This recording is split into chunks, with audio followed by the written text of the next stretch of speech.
kali bulu disiram. Bunga kagak ngaruh. Viral video di media sosial yang memperlihatkan Depok, Jawa Barat berubah menjadi negeri di atas awan. Namun, usut punya usut, fenomena tersebut rupanya berasal dari pencemaran limbah yang mengakibatkan busa putih menutupi sungai yang ada di Kali Baru, dekat Taman Duta, Gang Musola Tugu, Cimanggis, Depok.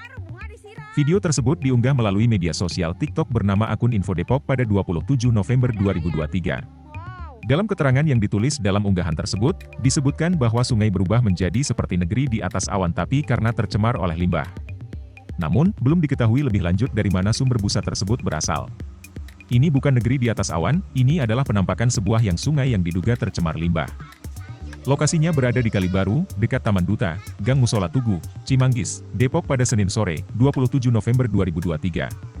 Belum diketahui sumber busa tersebut dari mana asalnya, tulis keterangan akun Info Depok dikutip Rabu, 29 November 2023. Sebelumnya, akun tersebut juga sudah mengunggah video pertama yang memperlihatkan fenomena serupa.